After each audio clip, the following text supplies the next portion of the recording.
Halo semuanya, di video kali ini kita akan melanjutkan pembelajaran kita di Try Hack Me, yaitu menyelesaikan modul Network Service 2. Modul ini merupakan kelanjutan atau sequel dari modul Network Service yang pertama.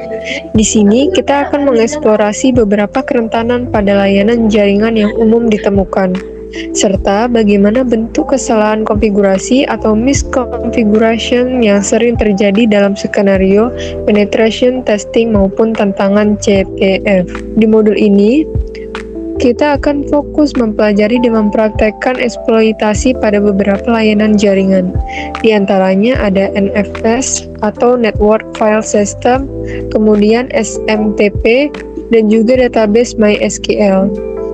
Sekarang kita masuk ke task pertama, yaitu Get Connected. Pada bagian ini, kita diberikan pengantar atau instruksi awal sebelum memulai praktikum. Di sini dijelaskan bahwa sebelum kita melangkah lebih jauh, sangat disarankan bagi kita untuk menyelesaikan modul Network Service yang pertama terlebih dahulu, agar memiliki fondasi yang kuat. Selain itu, pemahaman dasar mengenai sistem operasi Linux juga sangat diperlukan di sini. Jika teman-teman merasa perlu belajar dasar Linux kembali, Try juga sudah menyediakan modul Linux Fundamentals yang bisa diakses terlebih dahulu. Sebelum kita mulai melakukan eksploitasi, ada dua hal penting yang harus kita pastikan. Yang pertama, pastikan kita sudah terhubung ke jaringan Try baik itu menggunakan OpenVPN maupun menggunakan attack box yang sudah disediakan oleh platform. Yang kedua, pastikan kita sudah berada dalam posisi yang nyaman untuk belajar. Oh ya, ada catatan tambahan di bagian bawah materi ini. Modul ini bukan membahas tentang peretasan atau pembajakan akses Wi-Fi, melainkan fokus pada bagaimana cara mendapatkan akses ilegal ke sebuah mesin target dengan memanfaatkan kelemahan pada network service atau layanan jaringan mereka. Baik, sekarang kita lihat bagian pertanyaan di bawah materi ini. Di sini terdapat satu instruksi bertuliskan "Ready, let's get going", yang artinya kita diminta untuk bersiap memulai modul ini. Karena ini merupakan task pengantar dan tidak membutuhkan jawaban berupa teks atau flag tertentu, maka di kolom jawaban tertulis "No answer needed". Jadi, langkah yang perlu kita lakukan di sini hanyalah mengeklik tombol hijau yang bertulis "Completed" di akun kita masing-masing untuk menyelesaikan task pertama ini. Nah, setelah selesai, sekarang kita lanjut ke task yang kedua, yaitu Understanding NFS. Sebelum kita melakukan praktik eksploitasi di task berikutnya, di sini kita akan memahami terlebih dahulu apa itu NFS dan bagaimana cara kerjanya. Jadi, NFS itu singkatan dari Network File System. Layanan ini memungkinkan suatu sistem atau komputer untuk membagikan direktori dan berkas dengan pengguna lain melalui jaringan. Dengan menggunakan FS, kita bisa mengakses berkas yang ada di komputer lain seolah-olah berkas tersebut berada di dalam penyimpanan lokal kita sendiri. Proses ini dilakukan dengan cara melakukan mountain sebagian atau seluruh berkas sistem yang ada pada server. Lalu bagaimana cara kerjanya? Secara singkat, prosesnya dimulai ketika komputer klien meminta izin untuk melakukan mountain direktori dari server jauh ke direktori lokal klien. Layanan mountain ini kemudian akan terhubung ke sebuah program latar belakang atau daemon mount yang relevan menggunakan protokol RPC atau Remote Procedure Call. Server kemudian akan memeriksa apakah pengguna tersebut meminta izin atau hak akses untuk melakukan mountain pada direktori yang dimintai. Jika diizinkan, server akan mengembalikan sebuah file handle yang berfungsi sebagai tanda pengenal unik untuk setiap berkas dan direktori yang ada di server. Ketika seorang ingin mengakses berkas menggunakan NFS, sebuah panggilan RPC akan dikirimkan ke NFS-D atau NFS daemon yang ada di server dengan membawa beberapa parameter penting. Parameter tersebut meliputi file handle, nama berkas yang ingin diakses, serta identitas pengguna berupa user ID dan group ID. Parameter-parameter inilah yang nantinya mengontrol hak akses pengguna. Apakah mereka hanya bisa membaca atau bisa juga mengubah berkas tersebut. Terakhir, mengenai sistem operasi yang mendukung, protokol NFS ini bisa kita gunakan untuk mentransfer berkas antara komputer yang menjalankan sistem operasi Windows maupun non-Windows, seperti Linux, macOS, atau Unix. Setelah memahami materinya, mari kita bedah dan selesaikan pertanyaan-pertanyaan yang ada di bawah ini satu persatu. Pertanyaan pertama, pertanyaan ini menanyakan kepanjangan dari NFS. Berdasarkan materi yang sudah kita bahas tadi, jawabannya adalah Network File System. Kita tinggal mengetikkannya di kolom yang tersedia.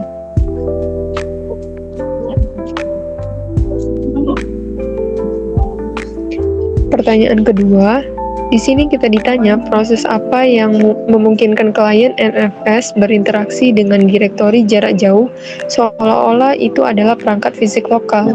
Sesuai penjelasan di atas, proses ini dinamakan mounting.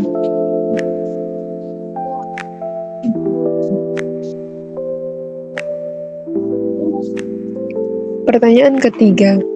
Pertanyaan ini menanyakan apa yang digunakan NFS untuk mempresentasikan atau menandai berkas dan direktori yang ada di server. Jawabannya adalah tanda pengenal unik yang disebut file handle.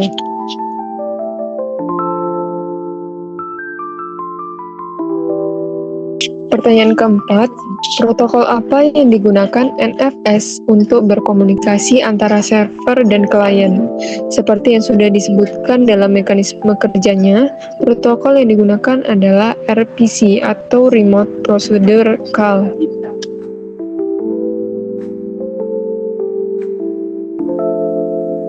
Lanjut ke pertanyaan yang kelima. Pertanyaan ini menanyakan dua data pengguna yang diambil oleh server NFS sebagai parameter untuk mengontrol hak akses. Dengan format penulisan dipisahkan oleh garis miring. Sesuai poin pada materi, dua data tersebut adalah user ID/group ID. Pertanyaan keenam, apakah server NFS berbasis Windows bisa membagikan berkas ke klien Linux? Karena NFS mendukung interoperabilitas antara sistem operasi, maka jawabannya adalah iya. Cukup kita ketik Y.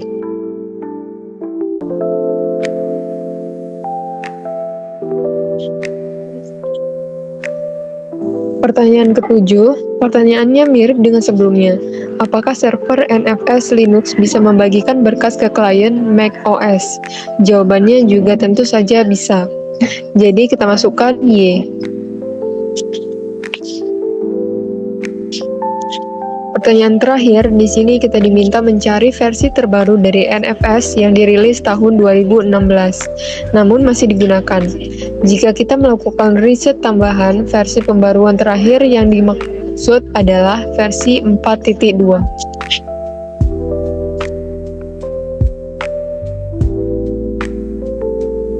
Sekarang kita masuk ke tes 3, yaitu Enumerating NFS. Di tes ini, kita akan langsung melakukan praktek untuk mengumpulkan informasi atau melakukan enumerasi pada layanan NFS di mesin target. Di sini dijelaskan bahwa enumerasi adalah proses untuk membangun koneksi aktif ke host target guna menemukan vektor serangan yang potensial di dalam sistem. Informasi yang kita dapatkan dari tahap ini nantinya akan menjadi dasar untuk melakukan eksploitasi. Untuk melakukan enumerasi tingkat lanjut pada NFS, kita membutuhkan paket bernama NFS Common. Paket ini sangat penting karena menyediakan program-program pendukung seperti showmon dan mounNFS yang berguna untuk mengekstrak informasi berkas yang digunakan oleh server. Di Linux seperti Kali Linux atau Attackbox TryHackMe, paket ini biasanya sudah terinstall secara bawaan. Namun jika belum, kita bisa menginstalnya dengan perintah sudo apt install nfs common. Selain itu, langkah awal yang selalu kita lakukan dalam enumerasi adalah port scanning menggunakan Nmap untuk mengetahui layanan apa saja dan port berapa saja yang terbuka pada mesin target. Yuk langsung saja kita mulai prakteknya untuk menjawab pertanyaan-pertanyaan yang ada. Kita lihat pertanyaan pertama dan kedua. Untuk menjawab kedua soal ini, langkah pertama kita adalah membuka terminal di Trackbox atau Kali Linux kita. Lalu lakukan pemindaian port menggunakan Nmap. Di sini kita ketikkan perintah nmap min a min p min ip target.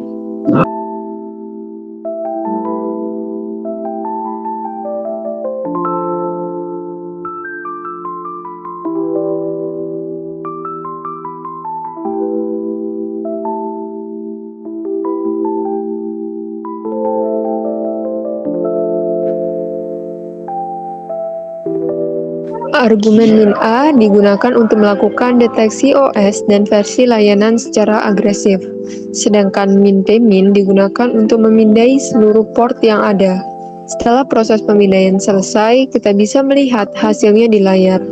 Di sini terdeteksi ada 7 port yang terbuka, jadi jawabannya untuk pertanyaan pertama adalah 7.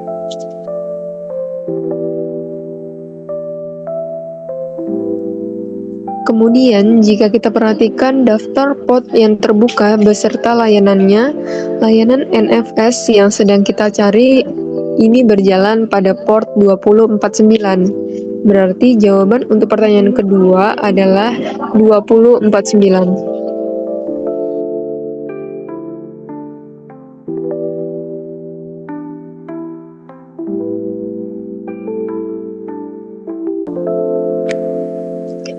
Pertanyaan ketiga, di sini kita diminta mencari tahu apa nama direktori yang dibagikan atau di-share oleh server target menggunakan perintah showmon. Kita ketikkan perintah /usr/sbin/showmon min e ip target.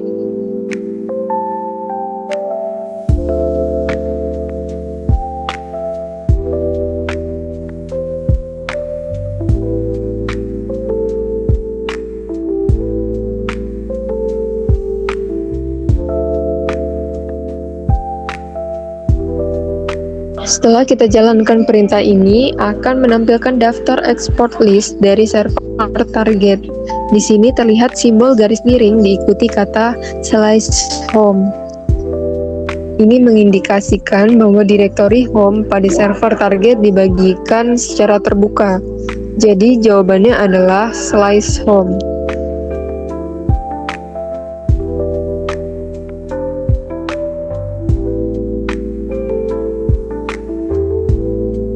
Untuk menjawab soal nomor 4 dan 5, kita melakukan mounting direktori share tersebut ke mesin lokal kita. Di pertanyaan keempat, kita diminta membuka direktori di /tmp/mon terlebih dahulu, melakukan mounting, lalu memeriksa folder apa yang ada di dalamnya. Langkah praktiknya, yang pertama kita buat direktori lokal untuk menampung hasil mounting dengan perintah mkdir spasi /tmp/mon.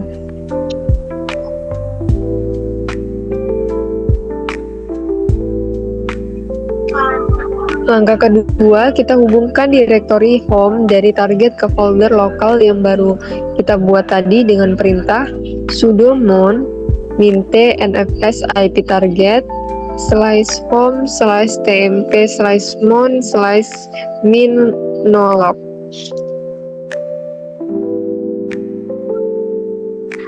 Ketiga, kita masuk ke direktori tersebut dengan mengetik cd spasi /tmp/mon dan kita cek isinya menggunakan perintah ls.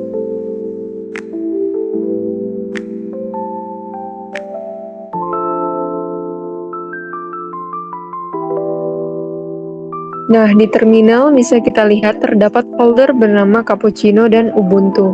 Sesuai pertanyaan di try-hack-me, nama folder pengguna yang ada di dalam direktori tersebut adalah Cappuccino.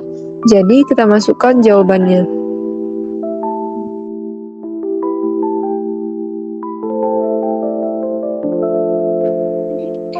Untuk pertanyaan kelima, karena ini hanya instruksi untuk memeriksa berkas dan memastikan kita sudah berada di dalam directory home pengguna, maka tidak membutuhkan jawaban atau no answer needed. Kita cukup klik tombol hijau saja. Pertanyaan keenam, kita diminta mencari tahu folder apa yang biasanya menyimpan kunci akses jarak jauh atau remote access. Secara umum, di sistem Linux, kunci tersebut disimpan di dalam folder tersembunyi bernama .ssh. Kita masukkan jawabannya.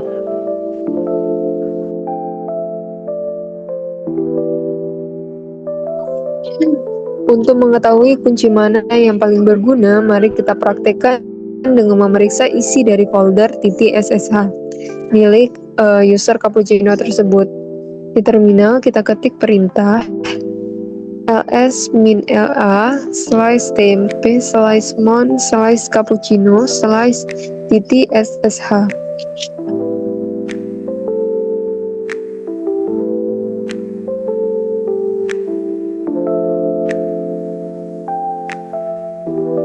Di sini kita bisa lihat ada berkas bernama Auth-Horis Case, ID RSA, dan ID RSA POP. Kunci privat yang paling berguna bagi kita untuk melakukan koneksi jarak jauh tanpa password adalah ID RSA. Jadi jawabannya untuk soal ini adalah ID RSA.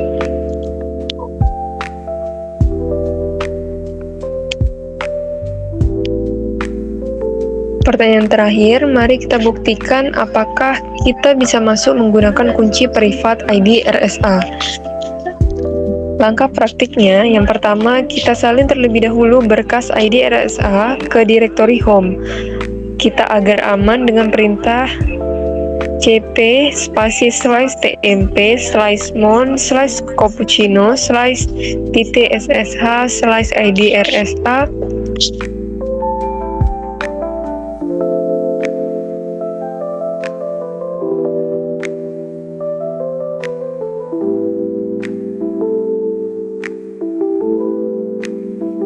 Lalu tahap kedua, kita ubah hak akses berkas tersebut menjadi lebih privat menggunakan perintah chmod 600/id/rsa.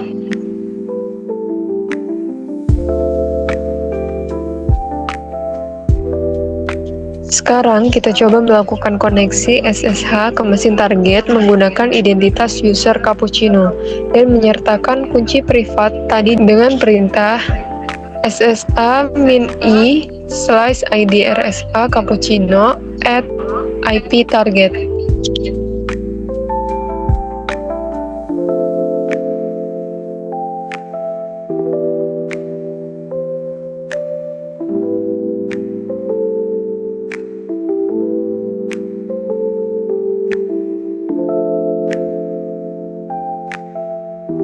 Ketika muncul konfirmasi autentikasi, kita ketik yes. Dan seperti yang teman-teman lihat di layar terminal, kita berhasil masuk ke dalam sistem target sebagai user cappuccino.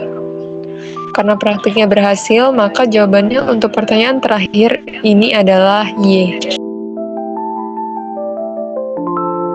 Oke, selesai tas 3. Sekarang kita lanjut ke tas berikutnya. Sekarang kita melangkah ke tas 4, Exploiting NFS. Pada tahap sebelumnya, kita sudah berhasil mendapatkan akses awal sebagai pengguna biasa bernama Cappuccino. Namun, perjalanan kita belum selesai di tas ini. Kita akan memanfaatkan kesalahan konfigurasi pada layanan NFS untuk menaikkan hak akses kita menjadi administrator atau root. Secara default, layanan NFS mengaktifkan fitur bernama root squash. Fitur ini berfungsi untuk mencegah siapapun yang terhubung ke NFS memiliki akses root pada volume direktori tersebut. Jadi, jika kita terhubung sebagai root dari luar, hak akses kita otomatis diturunkan menjadi pengguna biasa dengan hak paling minimal, yaitu nobody. Akan tetapi, jika konfigurasi root squash ini dimatikan oleh administrator, hal ini menjadi celah keamanan yang sangat fatal. Kita bisa membuat sebuah berkas atau program executable yang memiliki bit suite atau set owner user ID. Di dalam direktori share tersebut, berkas dengan bit suite yang aktif akan dieksekusi menggunakan hak akses dari pemilik berkas tersebut, yang dalam skenario ini adalah sang super user atau root.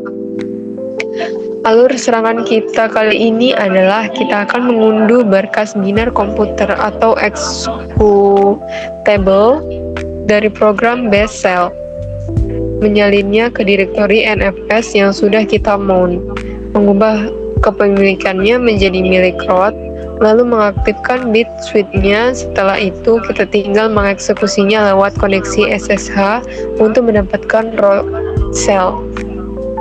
Yuk mari kita ikuti langkah-langkah praktiknya. Untuk menjawab soal nomor 1 dan 2, mari kita lihat dua instruksi pertama di bawah. Pertanyaan pertama meminta kita masuk ke direktori tempat kita melakukan mounting dan menuju folder home milik user.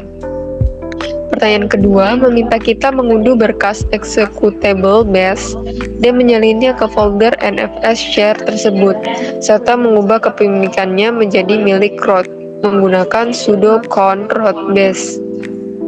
Karena kedua bagian ini adalah instruksi praktik untuk mempersiapkan berkas, kolom jawabannya bertuliskan no answer needed. Kita tinggal mengklik tombol hijau completed.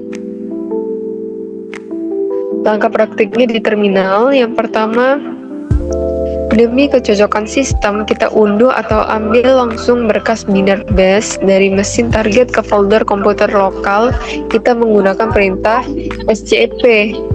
Di terminal lokal kita ketik scep-i /idrsa cappuccino @iptarget /2 /bin/bus/download/bus.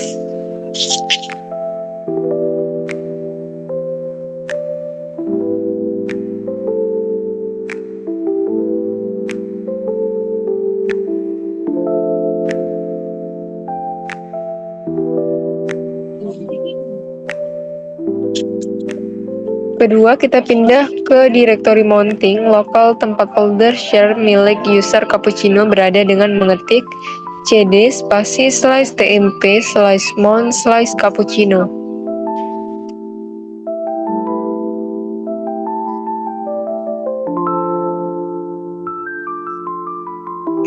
Ketiga, kita salin berkas bus yang baru saja kita unduh tadi ke dalam direktori aktif saat ini dengan perintah cp /download/bus.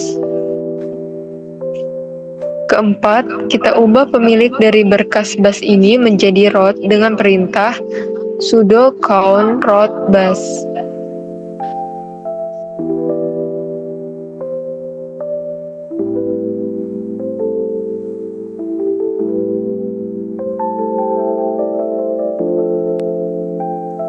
Dengan ini, berkas bus sudah berada di direktori share dan dimiliki oleh root.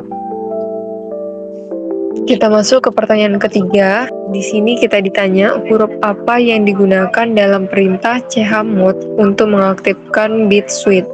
Langkah praktiknya di terminal, kita ketikkan perintah sudo chmod spasi +s bus.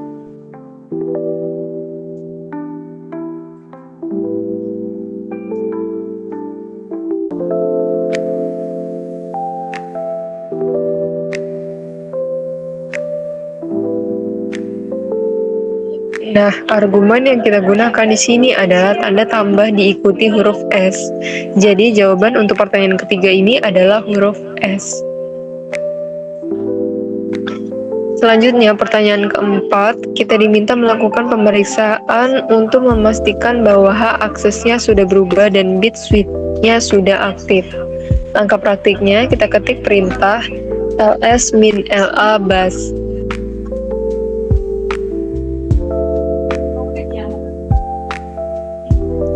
Jika kita lihat hasilnya pada terminal, susunan hak akses untuk berkas tersebut tertulis min rwsr min xr min x.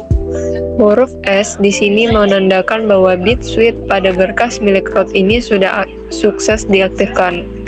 Kita tinggal menyalin teks permission tersebut ke kolom jawaban try me.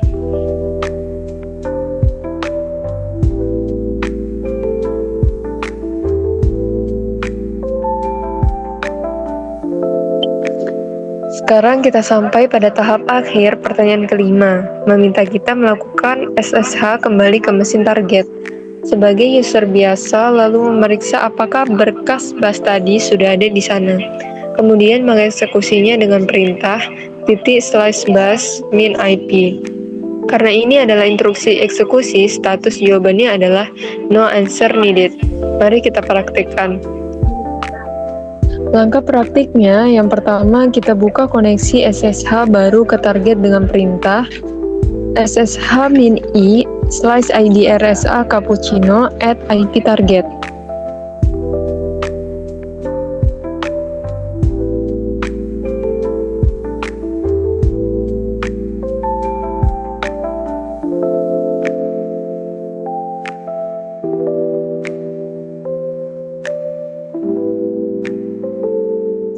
Setelah berhasil masuk ke sistem target sebagai user cappuccino, kita ketik perintah ls untuk memastikan berkas binary bus kita yang tadi sudah sinkron di sana.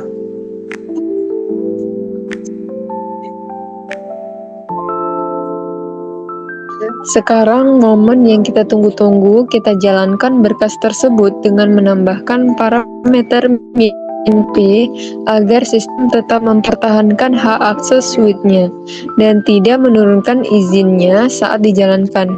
Kita ketik perintah /bus spasi min-p.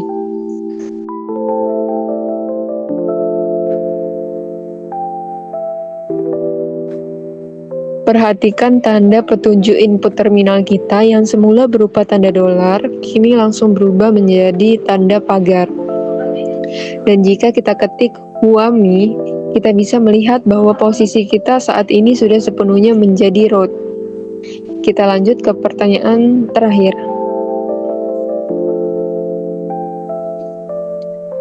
Karena kita sudah menjadi root, kita memiliki akses penuh untuk membaca berkas rahasia di dalam folder root. Langkah praktiknya, kita ketik perintah untuk membaca berkas flag, yaitu cat spasi /root/root.txt.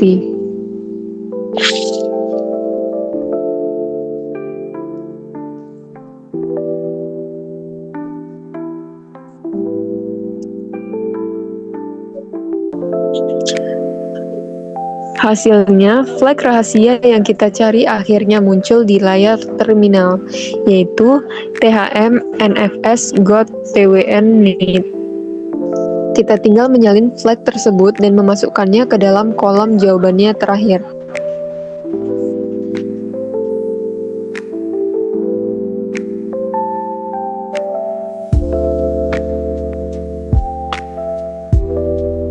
Oke, selesai tas 4, sekarang kita lanjut ke tas 5. Sekarang kita melangkah ke tas 5, yaitu Understanding SMTP. Setelah penyelesaian pembahasan tentang NFS pada tas sebelumnya, kali ini kita akan mempelajari layanan jaringan baru, yaitu layanan SMTP. Jadi, SMTP itu singkatan dari Simple Mail Transfer Protocol. Nah, protokol ini digunakan khusus untuk menangani proses pengiriman atau sending email. Agar layanan email bisa berjalan dengan utuh, SMTP ini biasanya berpasangan dengan protokol lain, seperti POP atau IMAP. Kombinasi ini memungkinkan penggunaan untuk mengirim email keluar menggunakan SP, dan mengambil atau menerima email masuk menggunakan POP atau IMAP. Nah, secara umum, server SMTP menjalankan 3 fungsi dasar. Yang pertama, memverifikasi siapa yang mengirimkan email melalui server tersebut. Yang kedua, jika email tersebut gagal dikirimkan atau tidak sampai, server akan mengirimkan kembali pesan pemberitahuan ke si pengirim asli. Nah, teman-teman mungkin sering menjumpai konfigurasi SMTP ini saat menyetel akun email baru di aplikasi pihak ketiga, seperti Thunderbird atau Outlook. Nah, di mana kita wajib memasukkan alamat server SMTP agar bisa mengirim pesan keluar. Lalu, apa bedanya POP dan IMAP yang menjadi pasangan SMTP tadi? Nah, POP atau Post Office Protocol bekerja dengan cara yang lebih sederhana, yaitu mengunduh seluruh pesan dari server email langsung ke perangkat lokal klien. Sementara IMAP atau Internet Message Access Protocol akan menyinkronkan kotak masuk lokal kita secara real time dengan pesan yang ada di server. Nah, artinya jika kita melakukan perubahan di satu perangkat, perubahan itu akan ikut tersinkronisasi di perangkat lain yang terhubung menggunakan IMAP. Cara kerja pengiriman email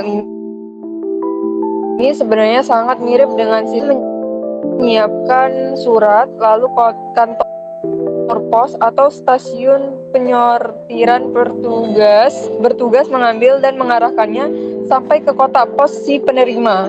Nah, jika kita petakan alurnya dari komputer kita ke penerima, prosesnya melewati beberapa tahap.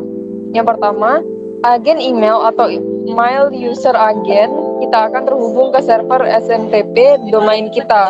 Misalnya smtp.google.com. Nah, di sini terjadi proses jabat tangan awal yang disebut SMTP handshake melalui port default, yaitu port 25. Nah, setelah koneksi divalidasi, sesi SMTP resmi dimulai. Yang kedua, proses pengiriman pesan pun dimulai. Klien mengirimkan data pengirim, alamat server. Nah, yang ketiga, server SMTP kemudian memeriksa apakah domain penerima saat dengan domain pengirim. Jika berbeda, server pengirim akan membuat koneksi email tersebut. Tujuan tidak bisa diakses saat itu, email akan dimasukkan ke dalam antrian yang disebut SMTP kue-kue. Nah, yang terakhir, server SMTP penerima akan memverifikasi email masuk tersebut.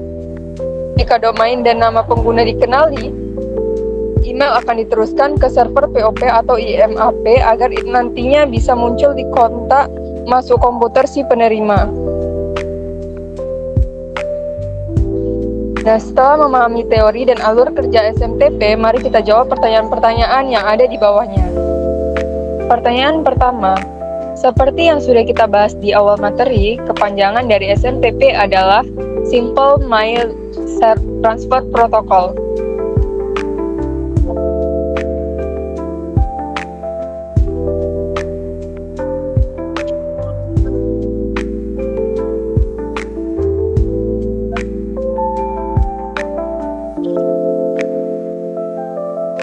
Pertanyaan kedua, apa yang ditangani pengirimnya oleh SMTP? Jawabannya dalam bentuk jamak atau plural, yaitu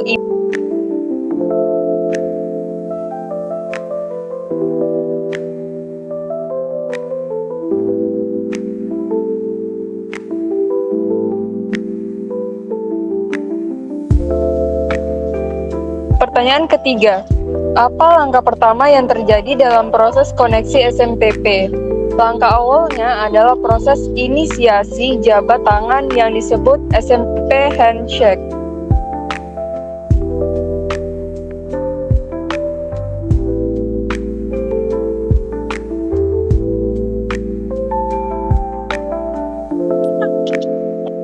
Pertanyaan keempat, berapa nomor port default yang digunakan oleh protokol SMTP untuk berkomunikasi?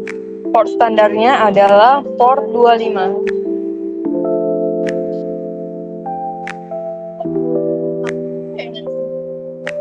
Pertanyaan kelima, kemana server SMTP akan mengirimkan atau menyimpan email jika server penerimanya sedang tidak tersedia atau tidak bisa diakses? Pesan tersebut akan disimpan sementara di dalam antrian bernama SMTP kue-kue.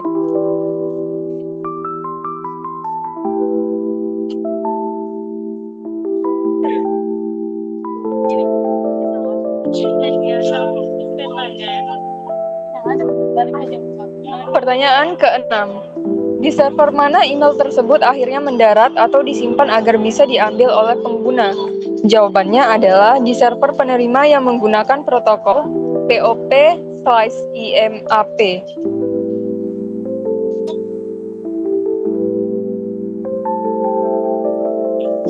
Pertanyaan ke-7. Apakah mesin berbasis sistem operasi Linux bisa menjalankan server SMTP? Tentu saja bisa. Ada banyak varian software SMTP untuk Linux. Jadi jawabannya adalah Y.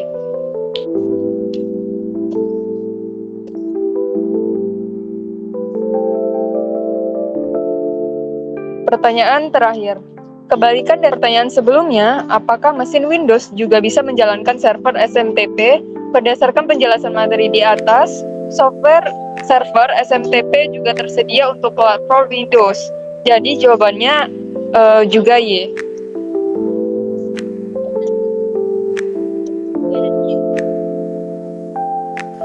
Sekarang kita masuk ke task 6 yaitu enumeration SMTP. Nah, di task ini kita akan melakukan praktek pengumpulan informasi atau enumerasi pada layanan SMTP di mesin target. Nah, server email yang dikonfigurasi secara kurang aman atau rentan sering sekali menjadi pintu masuk awal bagi penyerangan ke dalam jaringan.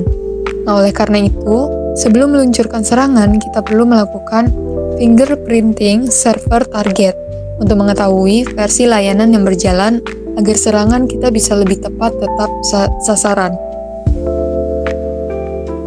Di sini kita akan memanfaatkan framework Metasploit dan menggunakan modul bernama SMTP version. Nah, selain mencari tahu versi server, protokol SMTP juga memiliki dua perintah internal yang sering berguna untuk mengidentifikasi nama pengguna atau user di dalam sistem.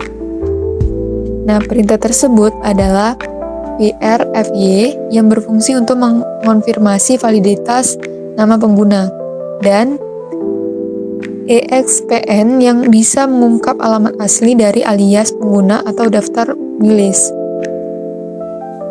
Proses pengecek user ini sebenarnya bisa kita lakukan secara manual lewat koneksi telnet. Namun, agar lebih efisien, Metasploit akan modul otomatis enum. Nah, modul ini bekerja dengan cara mencocokkan daftar nama pengguna dari sebuah word list langsung ke server target.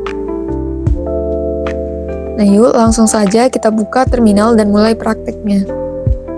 Kita lihat pertanyaan pertama, seperti yang sudah kita bahas pada materi teori dasar di tas sebelumnya, port standar untuk protokol SMTP adalah port 25. Nah, kita juga bisa membuktikannya lewat pemindaian nmap dengan mengetikkan perintah nmap -sv IP target.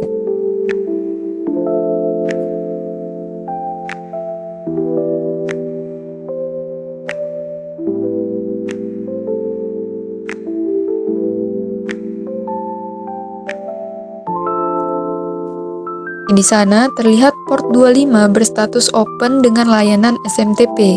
Jadi jawabannya adalah 25.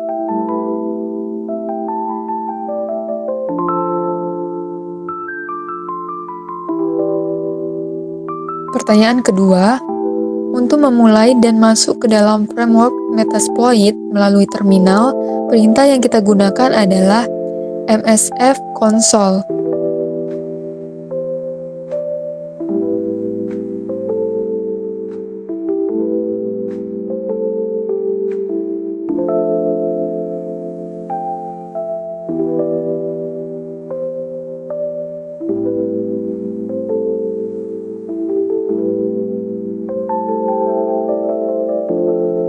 Setelah kita ketik dan tekan enter, terminal akan memuat konsol Metasploit hingga muncul petunjuk input MSF6.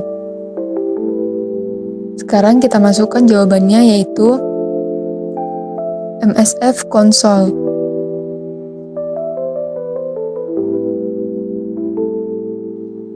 Pertanyaan ketiga, di dalam konsol Metasploit kita lakukan pencarian modul dengan mengetikkan perintah search SMTP version.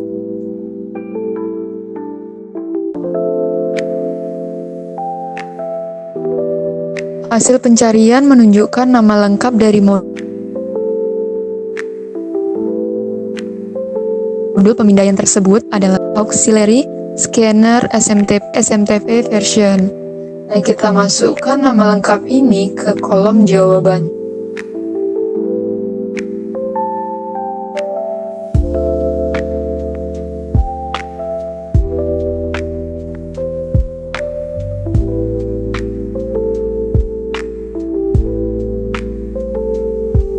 Pertanyaan keempat. Langkah praktiknya, pertama kita pilih modul tersebut menggunakan perintah Use Auxiliary Scanner SMTP version. Nah, setelah modul aktif, untuk menampilkan daftar parameter atau opsi konfigurasi yang dibutuhkan, perintah yang kita ketik adalah options.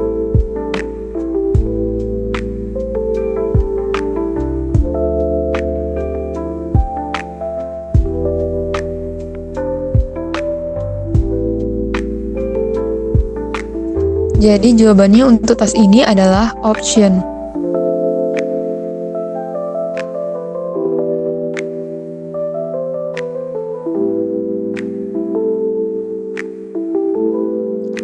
Pertanyaan kelima. Jika kita perhatikan tabel opsi pada layar terminal, bagian yang masih kosong dan wajib kita isi untuk menentukan target serangan adalah air hose.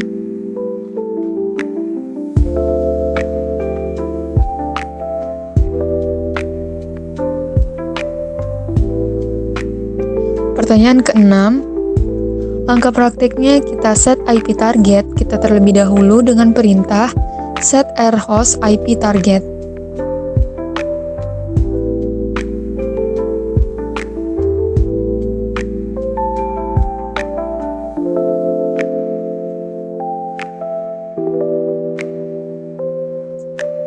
Setelah parameter terisi, kita jalankan modul pemindaian ini dengan mengetik perintah run.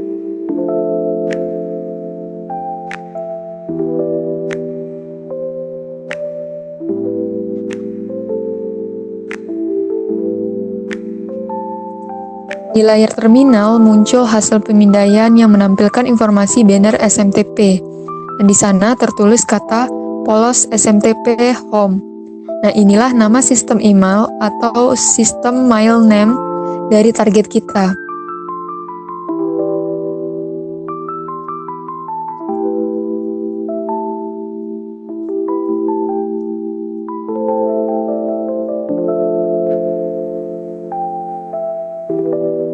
Pertanyaan ketujuh, dari hasil run tepat di sebelah teks nama sistem, kita bisa melihat keterangan berupa teks SMTP positif. Berarti mail transfer agent atau perangkat lunak server email yang digunakan oleh target adalah PostFix.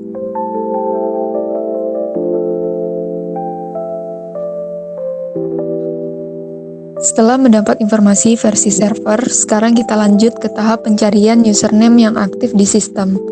Nah, pertanyaan ke-8 sama seperti langkah sebelumnya. Di terminal Metasploit kita ketik search SMTP enum.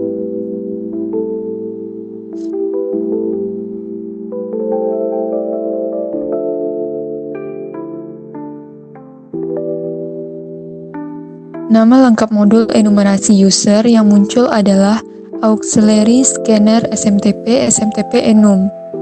Sekarang kita ketikkan di kolom jawaban.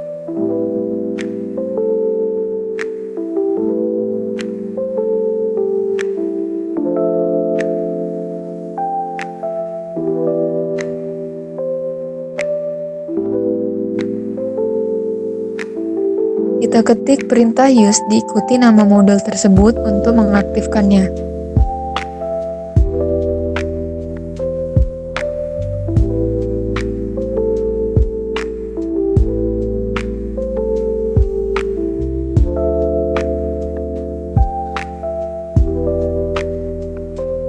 Pertanyaan ke-9, di sini kita ditanya parameter apa yang digunakan untuk menentukan jalur atau path dari berkas wordlist nama pengguna. Nah, di sini kita ketik option.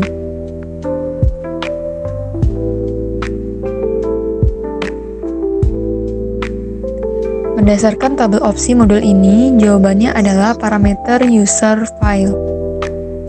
Kita ketikkan di kolom jawaban. Pertanyaan ke-10.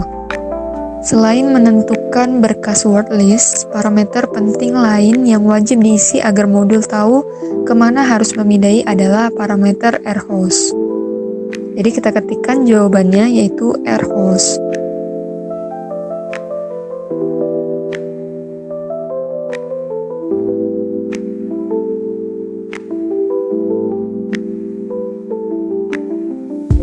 Pertanyaan ke-11.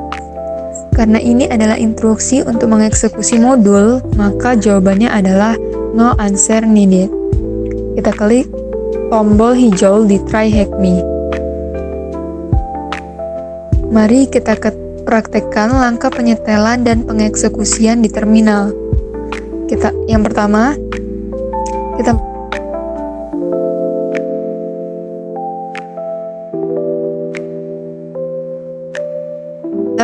/share checklist /usernames /top min usernames min shortlist .txt.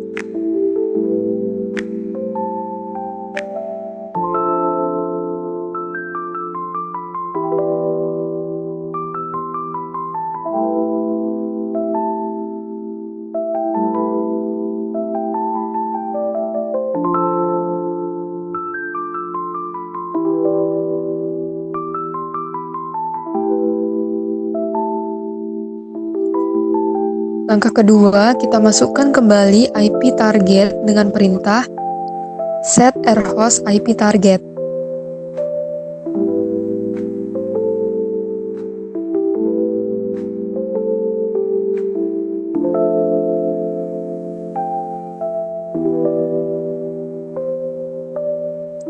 Kita jalankan proses enumerasi otomatis ini dengan mengetik perintah run.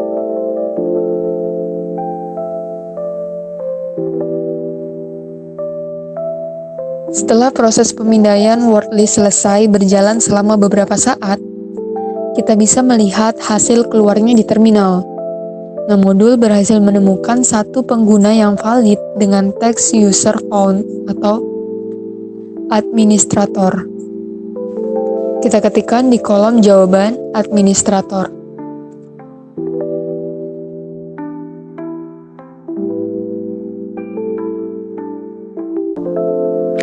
Tas 6 sudah selesai, sekarang kita beralih ke tas selanjutnya yaitu tas 7.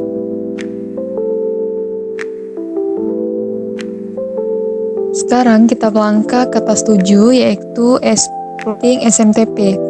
Nah, setelah pada tahap enumerasi sebelumnya, kita berhasil mendapatkan dua informasi penting yaitu nama akun administrator dan jenis server email positif.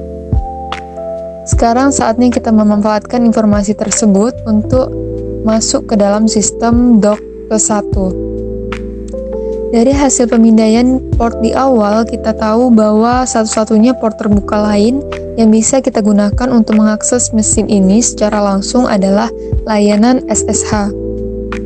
Karena kita belum memiliki kata sandi untuk user administrator, kita akan melakukan serangan brute force atau menebak kata sandi pada layanan SSH menggunakan bantuan tool bernama Hydra. Nah, di sini disarankan agar kita keluar terlebih dahulu dari konsol Metasploit. Hydra sendiri adalah tool yang sangat populer dan fleksibel untuk melakukan serangan kamus atau dictionary attack terhadap berbagai layanan jaringan termasuk SSH. Secara bawaan, Hydra sudah terinstall di Kali Linux maupun Attackbox. Nah, untuk melakukan serangan, kita akan menggunakan word list kata sandi yang sangat terkenal, yaitu rockyou.txt. Yuk kita bedah sintaks perintah Hydra yang akan kita gunakan.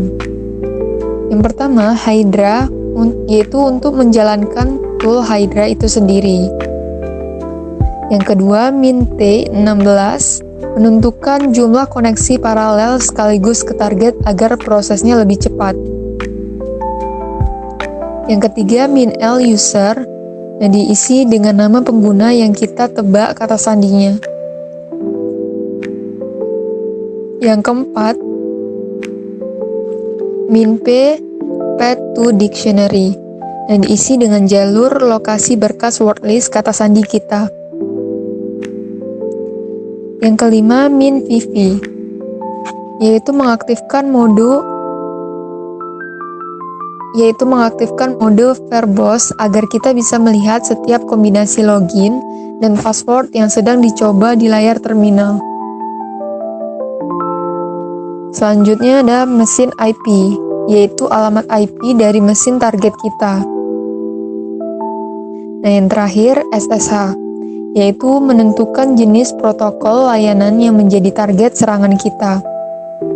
Nah, konsepnya sudah matang, sekarang mari kita buka terminal dan langsung praktekkan. Mari kita lihat pertanyaan pertama. Kita diminta untuk menemukan kata sandi dari user administrator yang sudah kita dapatkan sebelumnya. Nah, langkah praktiknya di terminal, kita ketikkan perintah Hydra sesuai dengan parameter yang sudah kita bedah tadi, yaitu Hydra min_t 16 min_l administrator min_p /user /share /wordlist /rocku.txt min_vv IP target SSH.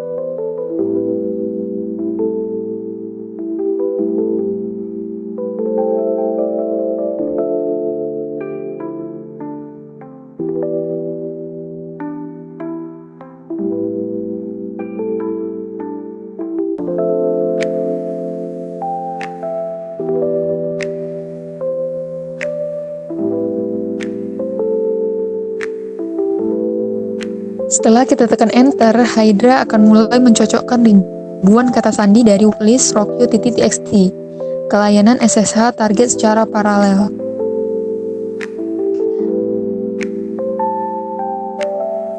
Nah, kita tunggu prosesnya hingga selesai.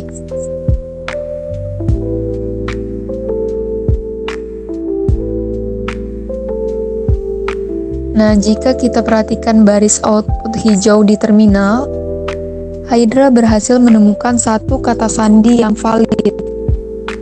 Nah, di sana tertulis host IP target, login administrator, passwordnya Alejandro. Nah, berarti kata sandi untuk administrator adalah Alejandro. Kita masukkan jawaban ini ke kolom pertanyaan pertama.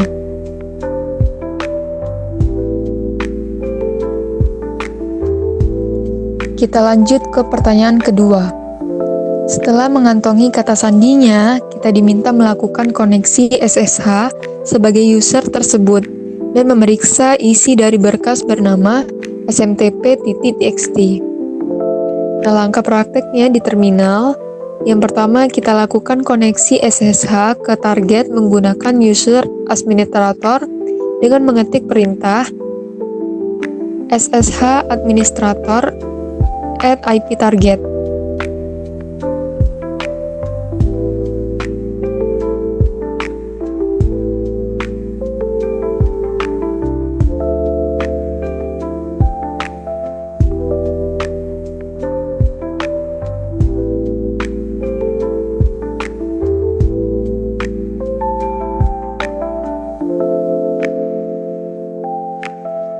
Ketika muncul konfirmasi kunci autentikasi baru, kita ketik yes dan tekan enter.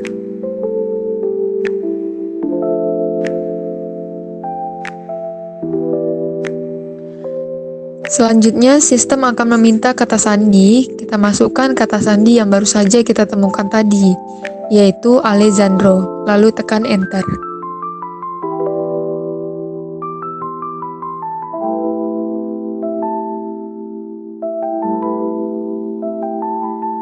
Kita sudah berhasil masuk dan disambut oleh terminal Ubuntu dari mesin target. Dan langkah terakhir, untuk mengambil flag, kita periksa dokumen di direktori aktif kita menggunakan perintah ls. Dan untuk membaca isi file smtp.txt, kita ketik perintah cat smtp.txt.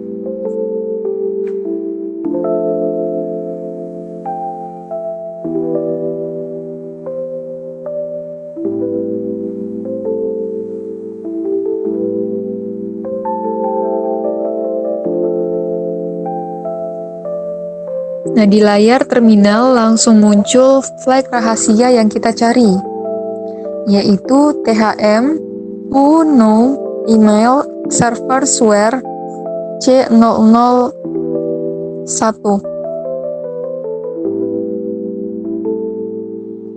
Kita tinggal menyalin kode flag tersebut dan memasukkannya ke kolom jawaban try hack me.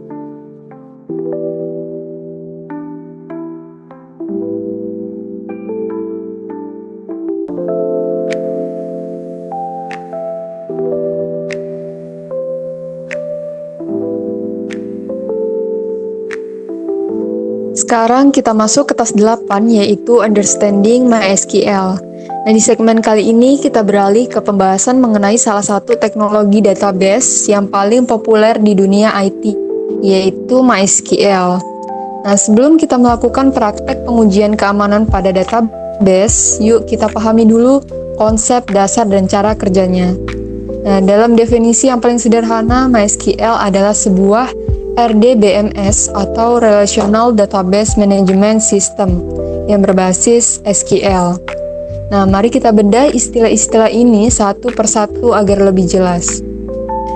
Yang pertama, database atau basis data itu sendiri merupakan kumpulan data terstruktur yang disimpan secara terorganisasi dan persisten. Yang kedua ada RDBMS, adalah perangkat lunak atau layanan yang digunakan untuk membuat dan mengelola database berdasarkan modul relasional. Kata relasional di sini berarti data yang disimpan diatur ke dalam bentuk tabel-tabel, yang dimana setiap tabel saling berhubungan menggunakan kunci unik yang disebut primary key atau faktor kunci lainnya. Nah, yang ketiga ada SQL, adalah bahasa pemrograman khusus yang digunakan oleh klien dan server untuk saling berkomunikasi dan mengelola data tersebut. Lalu bagaimana cara kerja MySQL? Nah, sebagai sebuah RDBMS, MySQL terdiri dari program server dan program utilitas yang membantu dalam proses administrasi basis data. Nah, server akan menangani semua instruksi seperti membuat, mengubah, dan mengakses data menggunakan protokol MySQL. Nah, alur prosesnya bisa kita bagi ke dalam 3 tahapan utama. Yang pertama, MySQL membuat database untuk menyimpan dan memanipulasi data serta menentukan relasi antar tabel. Yang kedua, klien atau pengguna membuat permintaan dengan menuliskan pernyataan atau statement spesifik dalam bahasa SQL. Nah, yang ketiga, server akan merespon permintaan tersebut dan memberikan informasi yang dibutuhkan kembali kepada klien. Nah, mengenai sistem operasi, MySQL ini sangat fleksibel karena bisa berjalan di berbagai platform, baik itu Linux maupun Windows. Nah, di dunia pengembangan web, MySQL umumnya digunakan sebagai back-end database untuk situs-situs web terkemuka, serta menjadi komponen penting dalam ekosistem LAMP stack yang terdiri dari Linux, Apache, MySQL, dan PHP. Setelah mengulas materinya, mari kita bedah dan jawab pertanyaan-pertanyaan yang ada di bawah ini. Untuk pertanyaan pertama, pertanyaan ini menanyakan jenis perangkat lunak dan MySQL. Nah, berdasarkan teks pengantar tadi, jawabannya adalah Relational Database Management System.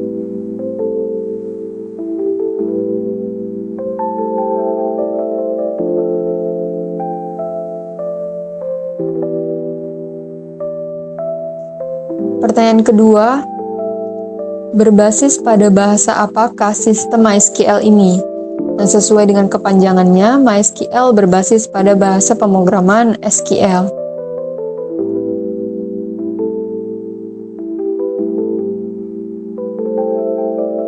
Pertanyaan ketiga, model komunikasi apa yang digunakan oleh MySQL untuk menghubungkan pengguna dan basis data?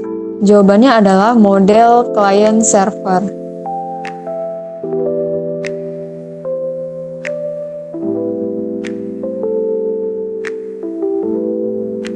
Pertanyaan keempat, apa penerapan atau aplikasi umum dari penggunaan MySQL pada sebuah sistem? Seperti yang dijelaskan pada bagian arsitektur web, MySQL biasa diterapkan sebagai back-end database.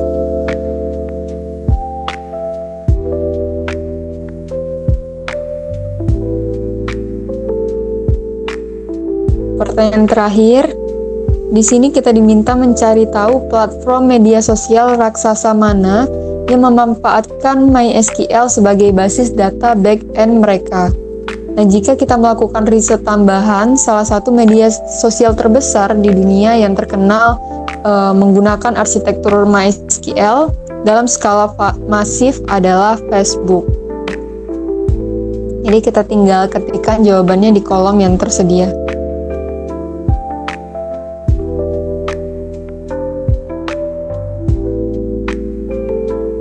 Oke, selesai di task 8, kita sudah menyelesaikan pertanyaan-pertanyaannya. Sekarang kita lanjut ke task 9. Sekarang kita masuk ke task 9, yaitu enumeration MySQL.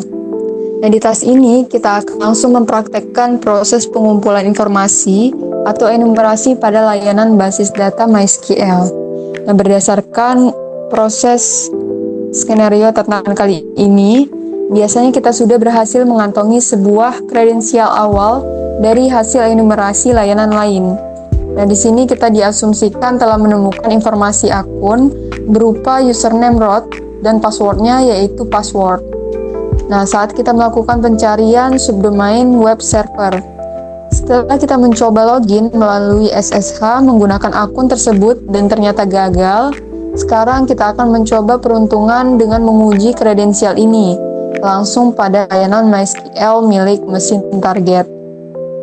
Untuk kebutuhan prakteknya, sistem kita membutuhkan paket klien MySQL agar bisa terhubung ke server target dari jarak jauh.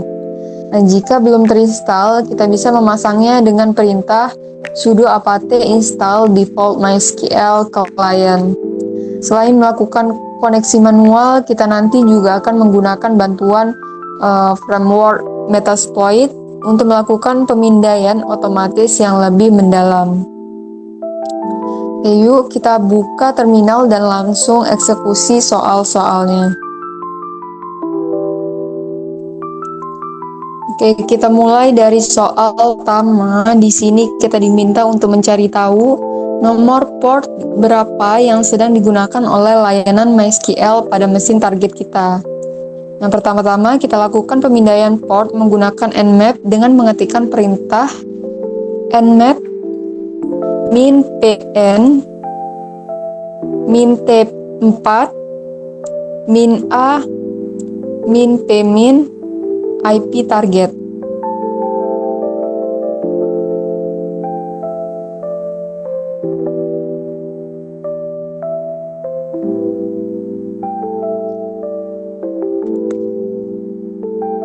Setelah proses pemindaian selesai, kita periksa hasilnya di layar terminal.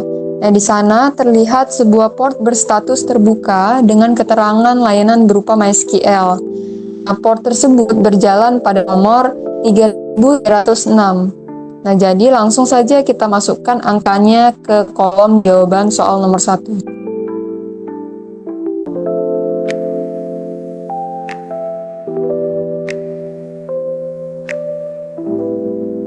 Oke, masuk ke soal nomor 2. Di sini instruksinya meminta kita untuk memastikan apakah informasi akun atau kredensial yang kita temukan sebelumnya memang valid. Nah, caranya adalah dengan mencoba terhubung ke server MySQL target secara manual. Nah, karena ini berupa perintah praktek, kolom jawabannya berstatus no answer needed. Nah, di terminal kita ketikkan perintah koneksi database berikut ini. MySQL min h IP target min u root min p.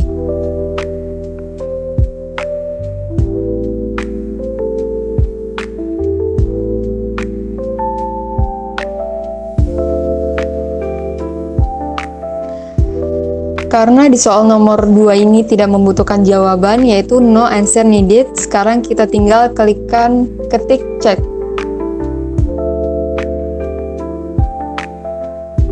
Oke, lanjut ke soal ketiga.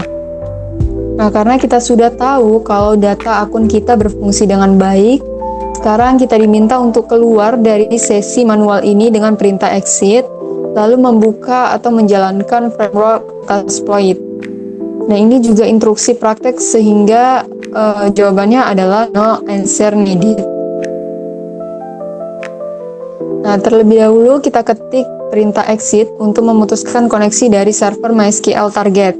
Nah, setelah kembali ke terminal lokal, kita buka konsol Metasploit dengan mengetikkan perintah msf console -q.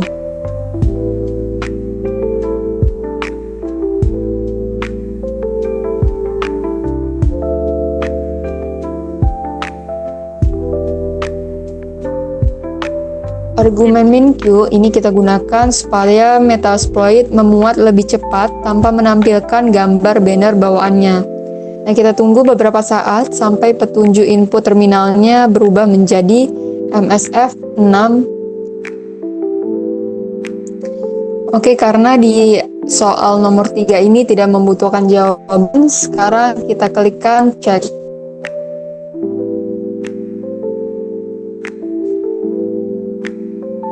Sekarang kita masuk ke soal keempat. Nah, di sini kita diinstruksikan untuk menggunakan modul bernama MySQL SQL di Metasploit. Nah, tugas kita adalah mencari modul tersebut, mengaktifkannya, lalu memeriksa parameter atau opsi apa saja yang wajib kita isi untuk menjalankan modul ini. Nah, kita diminta menuliskan 3 parameter wajib tersebut di dalam kolom jawaban dengan urutan berdasarkan abjad menurun. Nah, langkah prakteknya di terminal yang pertama, di console Metasploit kita cari modulnya dengan mengetikkan perintah search MySQL strip SQL.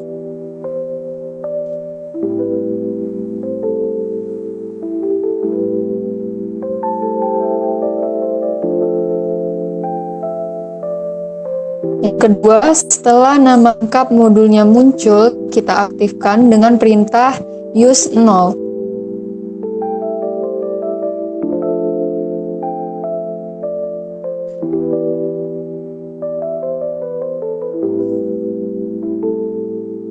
Selanjutnya, untuk melihat daftar opsi konfigurasinya, kita ketik perintah option.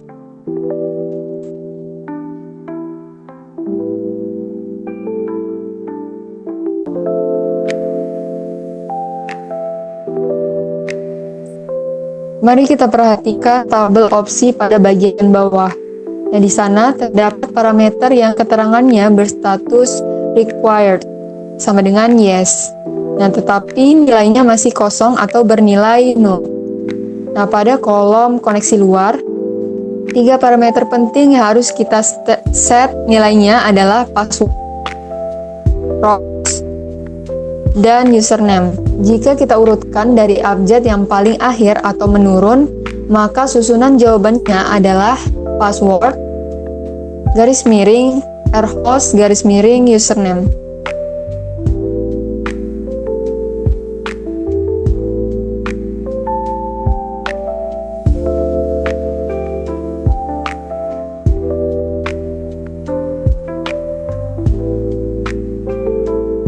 Sekarang kita melangkah ke soal nomor 5. Nah, di sini kita diminta untuk menjalankan modul tersebut. Secara bawaan, modul ini akan menguji koneksi database menggunakan peta SQL untuk memeriksa versi sistem.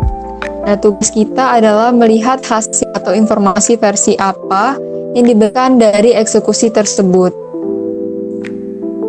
Sebelum kita jalankan, mari kita isi dulu ketiga parameter wajib yang sudah kita temukan pada soal sebelumnya. Nah, di terminal Metasploit kita ketik secara berurutan. Yang pertama, set password.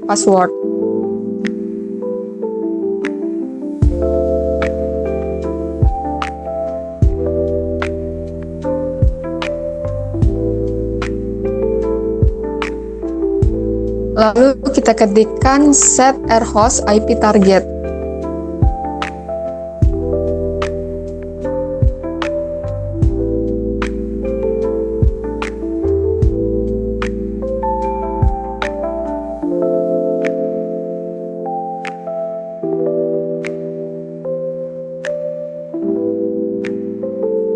Lalu set username root.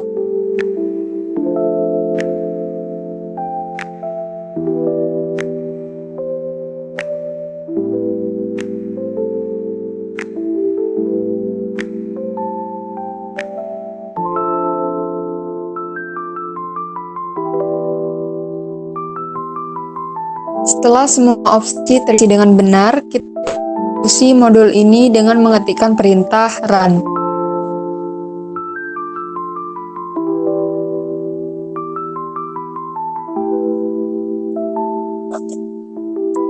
Modul akan langsung memproses koneksi dan mengirimkan perintah SQL bawaan tadi. Bisa kita lihat pada baris output terminal, hasilnya menampilkan teks versi database target, yaitu 8.0.42 strip 0 Ubuntu 0.20.04.1. Nah, informasi inilah yang kita salin dan masukkan ke dalam kolom jawaban.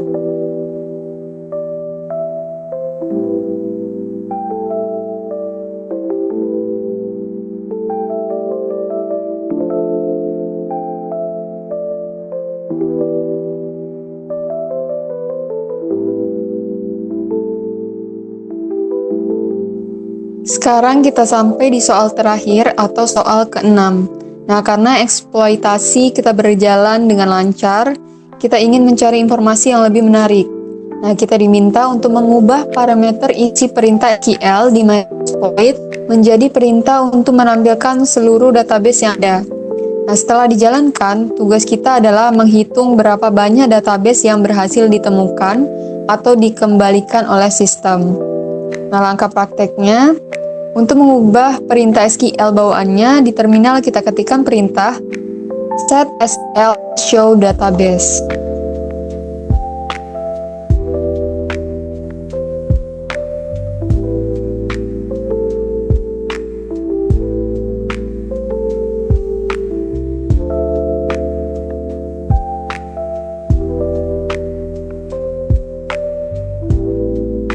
Setelah parameternya berubah, kita jalankan kembali modul ini dengan mengetikkan perintah run.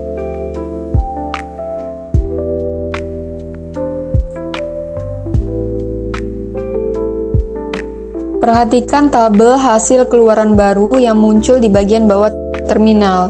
Nah, di sana server menampilkan daftar nama database yang aktif, yaitu information, skema, MySQL, performance, MySchema, dan SYS.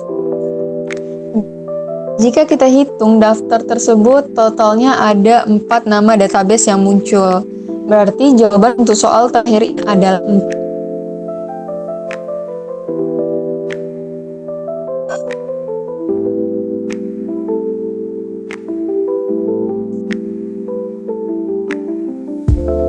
Oke, selesai di tas 9. Sekarang kita lanjut ke tas berikutnya.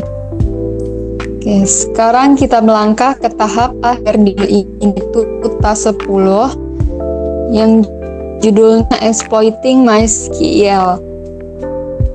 Dari sini kita akan melakukan eksploitasi untuk menggali informasi sensitif dari database target. Nah, kita sudah mengantongi kredensial server MySQL versi berjalan serta jumlah dan nama-nama database-nya. Sebelum beraksi, ada 2 istilah penting yang perlu kita pahami. Yang pertama, skema. Secara fisik di MySQL, skema itu sama artinya dengan database. Kita bisa saling mengganti kata kunci ini dalam sintak SQL. Nah, yang kedua, hash atau nilai hash. Nilai hash adalah hasil dari algoritma kriptografi yang mengubah data input menjadi teks acak dengan panjang tetap. Nah, di MySQL, hash biasanya digunakan untuk mengindeks data, tetapi yang akan dicari kali ini adalah password hash, yaitu metode penyimpanan kata sandi agar tidak berbentuk teks biasa yang mudah terbaca. Nah, sekarang kita buka eksekusi. Kita mulai dari soal pertama. Di sini kita diminta untuk mencari dan mengaktifkan modul pemindaian di Metasploit yang bernama MySQL Schema DAM. Nah, tugas kita adalah menuliskan nama lengkap dari modul tersebut. Nah, langkah prakteknya di dalam konsol Metasploit yang masih aktif, kita ketikkan perintah pencarian, yaitu search MySQL Schema DAM.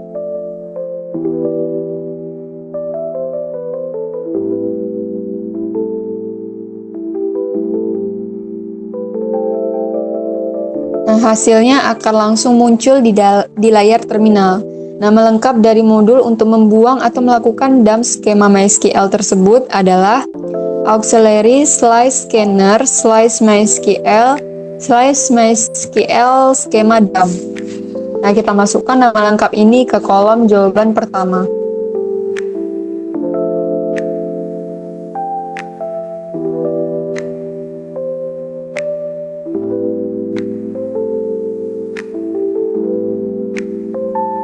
Masuk ke soal yang kedua, setelah mengaktifkan modul tadi, kita diminta untuk mengisi semua opsi parameter yang relevan, menjalankan perintah eksploitasi, lalu melihat apa nama tabel terakhir yang berhasil dikeluarkan atau di-dump oleh sistem. Nah, langkah prakteknya yang pertama, kita pilih modulnya dengan perintah use 0 atau use.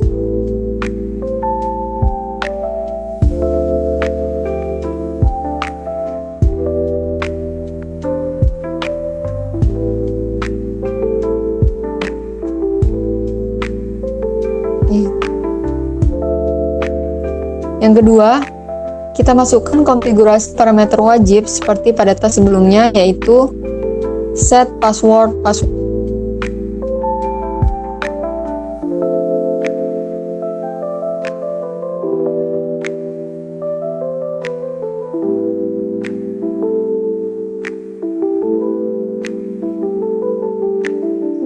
Lalu set name root.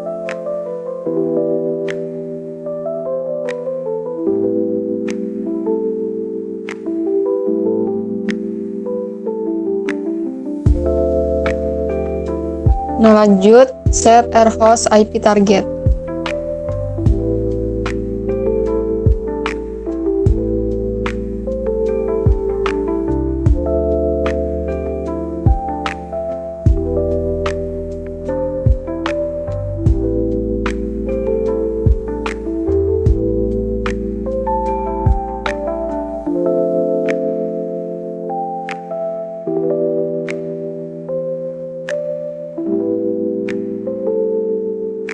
Yang ketiga, kita jalankan modul ini dengan mengetikkan perintah run.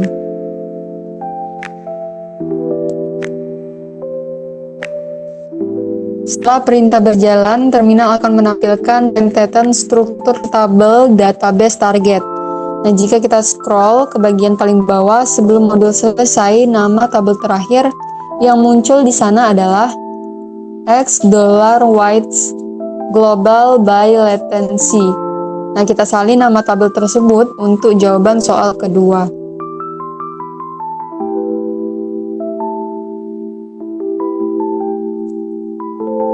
Lanjut ke soal ketiga, setelah berhasil mendapatkan struktur, kita ingin melakukan hal yang lebih jauh, yaitu mengincar data kata sandi. Kita diminta untuk mencari dan memilih modul bernama MySQL Hasdam di Metasploit, lalu menuliskan nama lengkap modulnya. Untuk langkah praktiknya, sebelum mencari, kita pastikan keluar dulu dari modul sebelumnya. Lalu kita ketik perintah pencarian search MySQL Hasdam.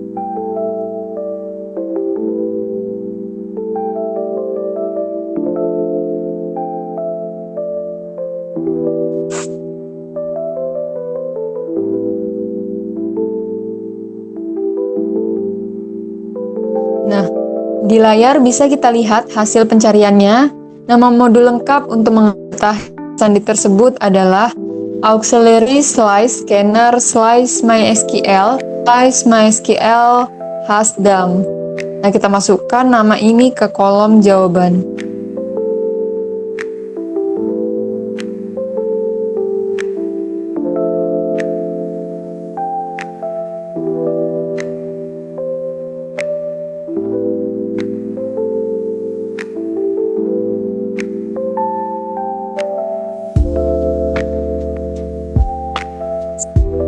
Sekarang soal 4. Nah, kita diminta untuk memilih modul Hasdam tadi, mengisi parameter yang dibutuhkan, lalu menjalankannya.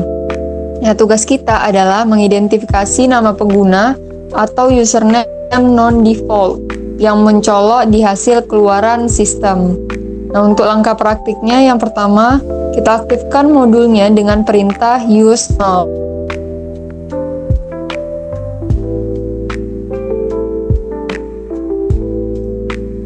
Lalu kita masukkan kembali parameter IP kredensialnya seperti sebelumnya. Lalu kita ketik perintah run.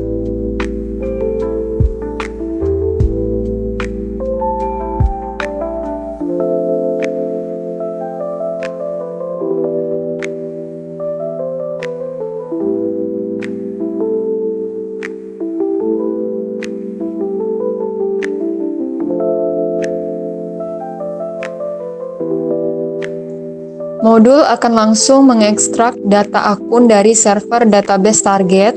Nah, jika kita perhatikan baris output hijau yang bertulis saving hash string as load, ada satu nama akun pengguna biasa yang bukan bawaan sistem terdeteksi di sana, yaitu akun bernama Kral.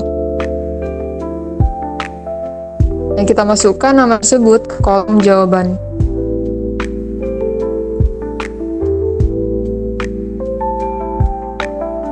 Masuk ke soal nomor 5, di sini kita diminta untuk menyalin secara utuh baris string kombinasi antara nama pengguna dan kode hash pada kata sandi yang kita temukan pada langkah praktek tadi. Nah, format penulisannya dipisahkan oleh tanda titik 2. Langkah prakteknya, kita tinggal melihat kembali baris data pengguna yang sukses kita dapatkan dari eksekusi modul Hasdam sebelumnya. Pada baris data milik pengguna car, string lengkap yang tertera adalah kral EA031893 AA21444 B170F C2162 A56978 B8CEE1B. Kita salin seluruh teks kombinasi ini ke dalam kolom jawaban.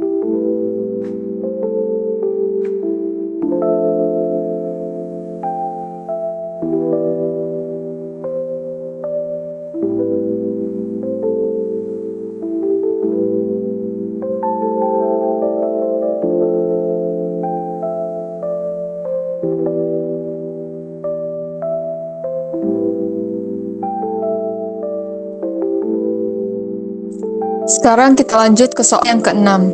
Nah, setelah mendapatkan string kombinasi hash tersebut, kita diminta untuk menyimpannya ke dalam sebuah file teks di mesin lokal kita bernama hash.txt. Kemudian kita diminta untuk memecahkan kata sandi tersebut menggunakan tool Johan the Writer dengan perintah Johan hash.txt.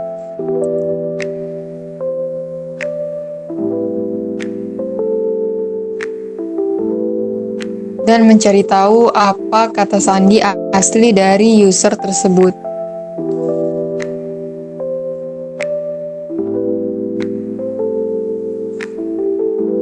Nah, langkah praktiknya yang pertama, kita buka teks editor di terminal lokal kita dengan mengetik nano hash.txt.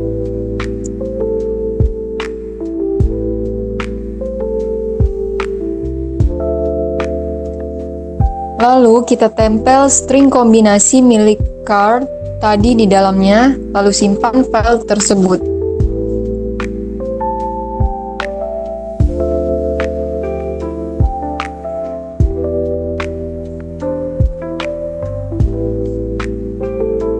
Sekarang kita jalankan proses pemecahan sandinya dengan mengetikkan perintah Johan hash.txt.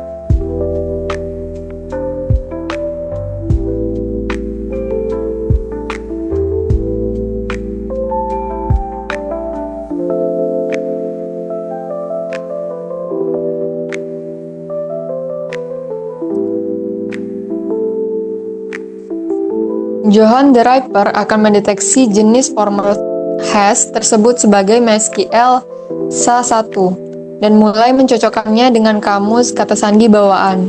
Nah, setelah prosesnya selesai dalam beberapa detik, di layar terminal langsung muncul teks kuning di atas nama Carl, yaitu Doggy.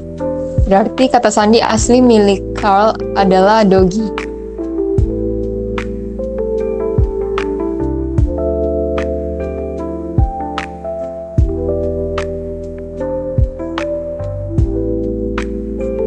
Sekarang kita sampai di soal terakhir atau soal ketujuh. Nah, di sini tertulis catatan mengenai bahayanya pengguna kata sandi yang sama di berbagai layanan berbeda. Nah, kita diminta menguji apakah user Carl ini menggunakan kata sandi database-nya untuk login ke sistem utama lewat SSH. Lalu mencari tahu apa isi dari file mysql.txt. Untuk langkah praktiknya, yang pertama kita buka koneksi SSH ke target menggunakan identitas akun Carl dengan mengetik perintah ssh carl @iptarget.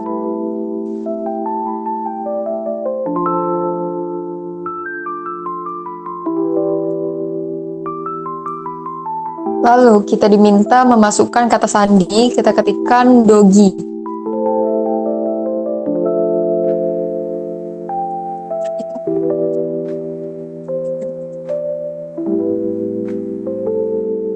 Dan kita berhasil masuk ke sistem utama Ubuntu sebagai user Carl. Nah, terakhir kita periksa file di dalam direktori aktif menggunakan perintah ls. Lalu kita baca isi file target. Nah, sekarang kita baca isi file target dengan perintah get mysql.txt.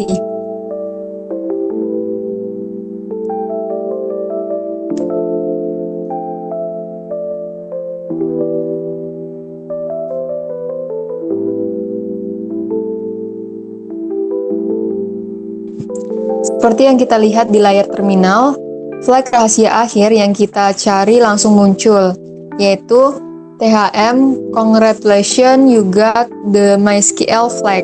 Nah, kita salin kode ini dan masukkan ke dalam kolom jawaban terakhir.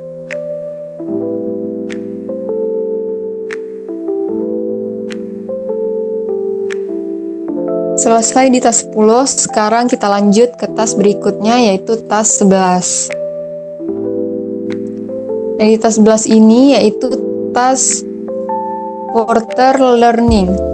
Pada bagian penutup ini, platform TryHackMe memberikan beberapa rekomendasi bahan bacaan eksternal yang sangat berguna untuk memperluas wawasan kita setelah menyelesaikan seluruh tantangan praktikum tadi. Nah, sekarang kita selesaikan soal terakhirnya. Nah, sekarang kita lihat satu-satunya kolom pertanyaan yang tersisa di bagian bawah. Di sini ada pesan bertuliskan ucapan selamat karena kita sudah berhasil menuntaskan tantangannya. Karena ini merupakan penutup modul dan tidak memerlukan jawaban berupa teks ataupun kode flag tertentu, pada kolom jawaban langsung tertera status no answer needed. Nah, jadi untuk langkah terakhir yang perlu kita lakukan di sini adalah cukup mengklik tombol hijau bertuliskan complete. Sekian praktek dari kami undur diri, terima kasih, tetap semangat, dan sampai jumpa di video tutorial berikutnya.